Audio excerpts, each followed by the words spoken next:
अस्सलाम वालेकुम first year students. आज हमारा स्टैटिस्टिक्स का यूनिट नंबर 4 का नेक्स्ट टॉपिक है। लास्ट टॉपिक मैंने पढ़ाया था स्क्यूनेस का, स्क्यूनेस फ्रॉम ग्रुप डाटा और अनग्रुप डाटा से हमने चेक किया था। आज हमारा नया टॉपिक है moments about mean end moment ratio. दोनों का इंट्रोडक्शन दूंगा, इसमें बेसिक कॉन्सेप्ट आपका क्लियर कराऊंगा। फिर जब आपका बेसिक कॉन्सेप्ट क्लियर हो जाएगा फिर इंशाल्लाह नेक्स्ट लेक्चर में इसके न्यूमेरिकल्स कराऊंगा और डिसीजन मेकिंग के जो क्वेश्चन होते हैं वो करेंगे। सबसे पहले मोमेंट्स।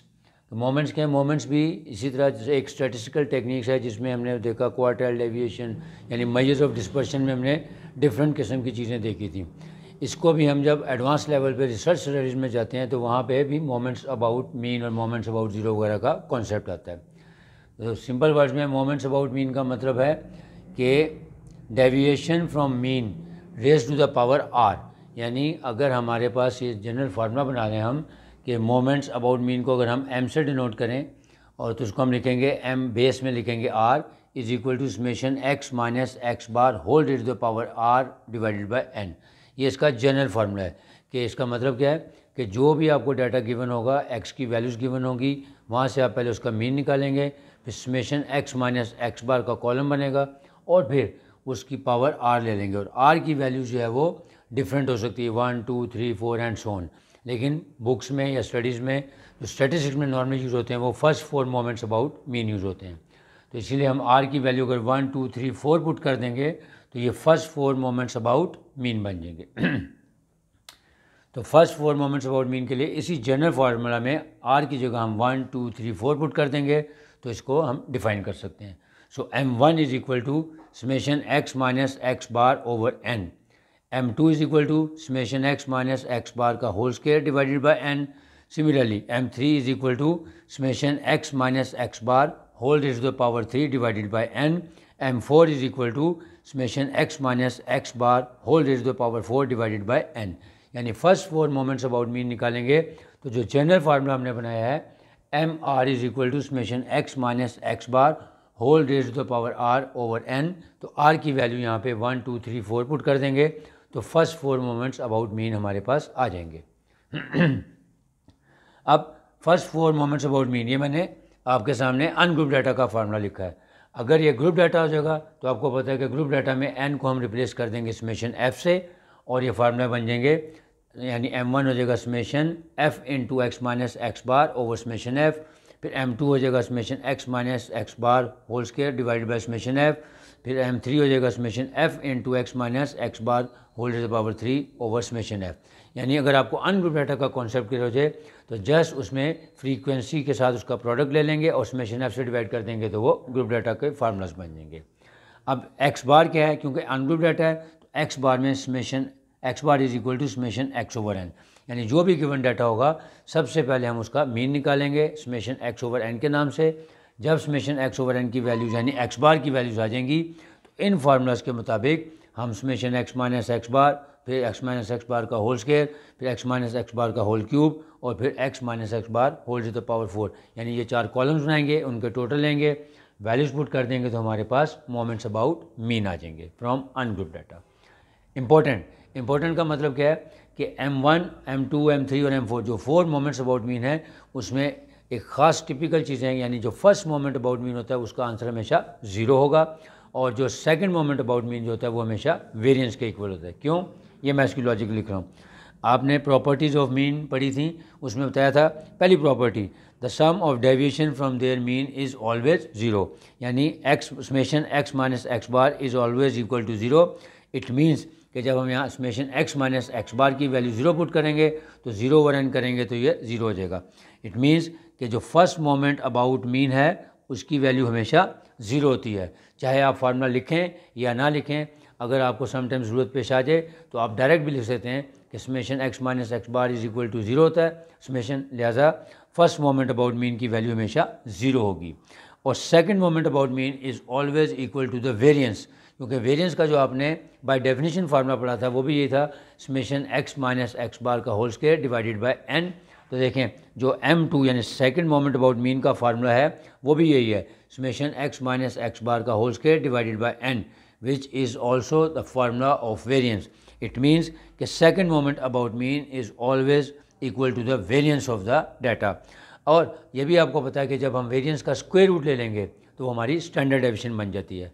इसका क्या मतलब होगा कि अगर हमें फर्स्ट 4 मोमेंट्स अबाउट मीन दिए हों और ये पूछा जाए कि what about the value of mean and variance and standard deviation, तो मीन तो हमें पता है कि समेशन एक्स ओवर एन होता है, लेकिन जो इसका वेरिएंस होगा क्या होगा, सेकंड मोमेंट अबाउट मीन की जो वैल्यू होगी उसको हम वेरिएंस कह सकते हैं, और फिर उसका वेरिएंस का अगर हम स्क्वायर रूट लेते हैं वो स्टैंडर्ड डेविएशन आ जाती है। Standard deviation is equal to square root of m2, यानी सेकंड मोमेंट अबाउट मीन का अगर हम स्क्वायर रूट ले लेंगे तो वो स्टैंडर्ड डेविएशन बन जाएगी, whereas the second moment about mean is equal to variance of the data. उसके बाद मोमेंट्स अबाउट मीन, ये तो है कि बाय डेफिनेशन जो अगर हमने डायरेक्ट एक्स की वैल्यूज़ गिवन हो तो बाय डेफिनेशन अगर निकालने हो, लेकिन उसके अलावा शॉर्टकट मेथड्स भी होते हैं। जैसे आपको पढ़ा था कि अरिथमेटिक मीन में, स्टैंडर्ड डेविएशन में बताया था आपको कि शॉर्टकट मेथड होता है, इनडायरेक्ट मेथड या कोडिंग मेथड वगैरह होता है। तो इसी तरह मोमेंट्स अबाउट मीन को कैलकुलेट करने के भी शॉर्ट मेथड्स हैं जिनको हम डिफरेंट नाम से याद करते हैं। मसलन पहला है moments about zero. Moments about zero में क्या होगा कि ये इसका सिंपल फार्मूला है कि m1 डैश, यानी सिंबल चेंज हो जाएगा, इसी मोमेंट अबाउट मीन के जो सिंबल्स हैं m1 m2 m3 m4, इस पे हम डैश डाल देंगे। तो इसका मतलब है अब ये मोमेंट अबाउट ज़ीरो या moment about an arbitrary value provisional mean भी निकाल सकते हैं। तो पहले मोमेंट अबाउट ज़ीरो डिस्कस कर लेते हैं। तो मोमेंट्स अबाउट ज़ीरो जो होगा वो भी बहुत आसान है कि just m1 dash is equal to summation x over n, यानी इसका क्या मतलब हो गया कि जो मोमेंट अबाउट मीन होता है, यानी first moment about mean is always equal to zero, whereas first moment about zero is equal to your mean, कि जो मीन का फार्मूला होता है वो भी समेशन x ओवर n होता है। तो इसका मतलब है m1 dash is equal to summation x over n which is equal to mean of the data, क्योंकि जब हम सिंपल अरिथमेटिक मीन निकालते हैं तो उसका फार्मूला ये लिखते हैं कि समेशन x ओवर n, यानी x bar is equal to summation x over n। इसका मतलब हो गया कि फर्स्ट मोमेंट अबाउट ज़ीरो और अरिथमेटिक मीन दोनों सेम हो गए। इसी तरह अब जब हम m2 डैश निकालेंगे, 3 डैश निकालेंगे और 4 डैश निकालेंगे तो क्या करेंगे, जस्ट x की पावर्स को चेंज करते जाएंगे, यानी m2 डैश का फार्मूला हो जाएगा summation x square over n, m3 dash हो जाएगा summation x cube over n, और m4 डैश हो जाएगा summation x raise to the power 4 over n। अब आते हैं second, moments about an arbitrary value या प्रोविजनल मीन, जिसको हम कहते हैं इनडायरेक्ट मेथड। जैसे आपको बताया था कि अरिथमेटिक मीन में भी हम ए वाले मेथड से करते थे, तो ए जो है वो हमारी एज्यूम्ड वैल्यू होती है, उसको आर्बिट्ररी वैल्यू भी कहते हैं और उसको प्रोविजनल मीन भी कहते हैं। उस सूरत में फार्मूलाज क्या हो जाएंगे, चेंज हो जाएंगे, यानी m1 dash is equal to summation x minus a over n, और ये भी आपको बताया था कि समेशन x माइनस ए जो होता है वो हमेशा कैपिटल D को शो कर रहा होता है, यानी डेविएशन फ्रॉम प्रोविजनल मीन। तो हम summation x minus a over n को लिख सकते हैं समेशन D ओवर n। इसी तरह जब सेकंड मोमेंट पे आएंगे तो m2 dash is equal to summation x minus a का whole square over n। Similarly जब थर्ड मोमेंट आएगा तो समेशन x माइनस ए का होल क्यूब, और फिर फोर्थ मोमेंट के लिए समेशन x माइनस ए की पावर 4 डिवाइडेड बाय n। तो समेशन x माइनस ए क्योंकि d होता है तो हम इसको लिख सकते हैं सिंपल वर्ड्स में कि m1 dash is equal to summation d over n, m2 dash is equal to summation d square over n, m3 dash is equal to summation d cube over n। Similarly m4 dash is equal to summation d raise to the power 4 over n। अब इसमें जो important बात क्या है कि जो इसका first moment है, यानी first moment about any arbitrary value, assumed value और प्रोविजनल मीन जो होगा उसके लिए अगर हम उसमें a ऐड कर देंगे तो वो अरिथमेटिक मीन में कन्वर्ट हो जाएगा। क्योंकि जब मैंने आपको अरिथमेटिक मीन का इनडायरेक्ट फार्मूला बताया था, वो बताया था x bar is equal to a plus summation d over n। तो इसका मतलब है जो first moment about provisional mean है वो है m1 dash is equal to summation d over n। तो अगर समेशन d ओवर n में हम एज्यूम्ड वैल्यू जो हमने ली होती है, जो प्रोविजनल मीन को ऐड कर देंगे तो अरिथमेटिक मीन बन जाएगा। So mean x bar is equal to a plus summation d over n। तो कैपिटल A की वैल्यू आपको पता है वो आपने एज्यूम की होती है या नॉर्मली क्वेश्चन में गिवन होती है। अब जब हम मोमेंट्स अबाउट ज़ीरो या moments about any value arbitrary value निकालेंगे, तो अगर हमारे पास मोमेंट्स अबाउट ज़ीरो दिए हों या मोमेंट्स अबाउट प्रोविजनल मीन दिए हों तो उसकी मदद से भी हम मोमेंट्स अबाउट मीन को कैलकुलेट कर सकते हैं। फिर क्या होगा, m1 dash, m2 dash, m3 dash, m4 dash, चाहे मोमेंट अबाउट ज़ीरो दिए हों या मोमेंट अबाउट प्रोविजनल मीन दिए हों, तो उनकी मदद से भी हम मोमेंट्स अबाउट मीन में उनको कन्वर्ट कर सकते हैं उसके लिए ये लादा 4 फार्मूलाज दे रहे हैं। So moments about mean when moments about zero और प्रोविजनल मीन आर गिवन, कि अगर आपको मोमेंट्स अबाउट ज़ीरो या मोमेंट्स अबाउट ए यानी आर्बिट्री वैल्यू गिवन होंगे तो उनकी मदद से भी हम मोमेंट्स अबाउट मीन कैलकुलेट कर सकते हैं by converting these moments about zero और arbitrary value into moments about mean using these formulas. अब फार्मूलाज क्या हैं? फर्स्ट मोमेंट अबाउट मीन क्या होगा? m1 is equal to m1 dash minus m1 dash that is equal to 0। वैसे भी आप देखें जहाँ मैंने मोमेंट्स अबाउट मीन को डिफाइन किया तो ये बता दिया आपको कि फर्स्ट मोमेंट अबाउट मीन जो होता है वो 0 ही होता है, यहाँ पे लिखा हुआ है। इसका मतलब है m1 is equal to m1 dash minus m1 dash, negative positive में आपस में कैंसिल हो जाएंगे, तो इसका मतलब है फर्स्ट मोमेंट अबाउट मीन आपका 0 होगा। चाहे आप फार्मूला लिख के करें या अगर आप डायरेक्ट भी लिख देंगे कि m1 इज इक्वल टू 0 तो ये अंडरस्टूड होगा, because first moment about mean is equal to 0। अब सेकंड मोमेंट अबाउट मीन निकालना होगा उसका, तो फार्मूला होगा m2 dash minus m1 dash का होल स्क्वायर, यानी जो आपको m2 डैश यानी जो 4 मोमेंट्स अबाउट 0 या 4 मोमेंट्स अबाउट प्रोविजनल मीन्स दिए हुए हैं m1 dash, m2 dash, m3 dash, m4 dash, इनकी मदद से हम मोमेंट्स अबाउट मीन में इनको कन्वर्ट कर रहे हैं। तो सेकंड मोमेंट अबाउट मीन को निकालने का क्या फार्मूला जाएगा? m2 dash minus m1 dash का whole square. Then third moment about mean, third moment about mean को कैलकुलेट करने का फार्मूला है m3 dash minus 3 m2 dash m1 dash plus 2 times m1 dash का क्यूब, यानी क्या करेंगे? थर्ड मोमेंट अबाउट 0 दिया होगा वो लिखेंगे m3 dash minus 3 times m2 dash यानी second moment about 0 multiplied by first moment about 0, यानी minus 3 times m2 dash m1 dash plus 2 times m1 dash का होल क्यूब। जो m1 डैश यानी जो फर्स्ट मोमेंट अबाउट 0 या first moment about provisional mean दिया होगा उसका क्यूब लेके उसको 2 से मल्टीप्लाई कर देंगे और फिर इसको सिंप्लीफाई कर लेंगे तो हमारा थर्ड मोमेंट अबाउट मीन आ जाएगा। फिर fourth moment about mean m4 is equal to m4 dash minus 4 times m3 dash m1 dash plus 6 times m2 dash m1 dash का whole square minus 3 times m1 dash raise to the power 4। अब जो first 3 formulas हैं वो तो बच्चे आसानी से याद कर लेते हैं क्योंकि m1 तो है 0 है और m2 में क्या है? m2 dash minus m1 dash का होल स्क्वायर। इसी तरह थर्ड मोमेंट अबाउट मीन भी इतना मुश्किल नहीं है फार्मूला, वो भी आसानी से याद हो जाता है, यानी m3 डैश है फिर minus 3 times m2 dash m1 dash plus 2 times m1 dash की पावर 3। लेकिन जो फोर्थ मोमेंट अबाउट मीन है उसमें अक्सर बच्चे कंफ्यूज हो जाते हैं, फार्मूले को आगे पीछे कर देते हैं, तो इसको याद करने का भी आपको तरीका सिखाने लगा हूँ। ये देखें इसमें एक स्पेसिफिक पैटर्न चल रहा है। सबसे पहले आपने m4 यानी जो 4 टर्म्स हैं इनके कोफिशिएंट्स आपने याद कर लेने, यानी पहले का 1 फिर -4 फिर +6 -3, यानी 1 -4 6 एंड -3, ये क्या हो जाएंगे?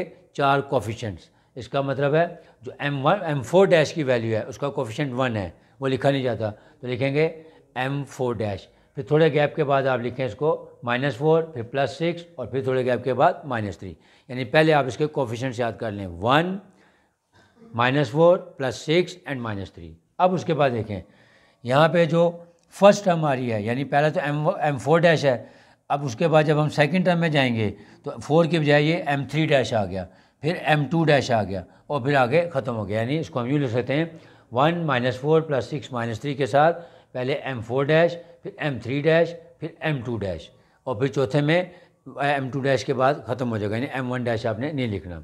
अब जो सेकंड टर्म है इसके साथ पहले में देखें m1 डैश है, दूसरे में m1 डैश का स्क्वायर है और तीसरे में m1 डैश की पावर 4 है। यानी अगर आप इसको याद करना चाहें तो कैसे होगा? 1 -4 +6 और -3 ये वैल्यूज़ आप याद कर लें। पहला है m4 डैश फिर माइनस m3 डैश फिर m2 डैश, यानी जो m4 डैश के बाद 3 डैश आ रहा है और फिर m2 डैश आ रहा है और चौथे में m1 डैश नहीं आएगा, जबकि चौथे में m1 डैश है और फिर उसकी पावर m1 डैश की पावर्स इंक्रीज हो रही हैं। मसलन देखें सेकंड टर्म में m1 डैश है, इसका तो पावर 1 है, सेकंड में m1 डैश का स्क्वायर है यानी पावर डबल हो गई और फिर तीसरे जो लास्ट टर्म है उसमें m1 डैश की पावर 4 है। तो उसको याद करने के लिए आप इस तरह कर सकते हैं, यानी m4 dash minus 4 m3 dash m1 dash plus 6 m2 dash m1 dash का square minus 3 into m1 dash की पावर 4। अब आप इसको जिस तरह मर्ज़ी याद करें, लेकिन आपको ये फार्मूला आता होगा तो आप क्या करेंगे, मोमेंट्स अबाउट ज़ीरो या मोमेंट्स अबाउट प्रोविजनल मीन अगर दिए हुए हैं तो उनकी मदद से आप उनको मोमेंट्स अबाउट मीन में कन्वर्ट कर सकते हैं। और लास्ट टॉपिक है हमारा मोमेंट्स रेशो। अब मोमेंट रेशोज़ क्या हैं, ये दो रेशोज़ हैं, बीटा 1 एंड बीटा 2। अभी हम जब नेक्स्ट लेक्चर पढ़ेंगे उसमें आपको इसकी प्रॉपर एप्लीकेशन सिखाऊंगा। यहाँ जस्ट आपको डिफाइन कर रहा हूँ कि जो बीटा 1 और बीटा 2 है ये किस लिए कैलकुलेट किया जाता है। बीटा 1 जो है वो स्क्यूनेस के लिए भी, यानी शेप ऑफ द डिस्ट्रीब्यूशन के लिए बीटा 1 और बीटा 2, और जो बीटा 2 है उसको हम कर्टोसिस के लिए यूज़ करेंगे, यानी लेप्टोकर्टिक, प्लेटेकर्टिक और मेसोकर्टिक 3 तरह की डिस्ट्रीब्यूशंस होती हैं जो हाइट ऑफ द डिस्ट्रीब्यूशन बताती हैं। ये दोनों वहाँ पे यूज़ होंगी, लेकिन यहाँ पे जस्ट इसका आपको फार्मूला बता रहा हूँ कि beta 1 is equal to m3 का स्क्वायर डिवाइडेड बाय m2 का क्यूब।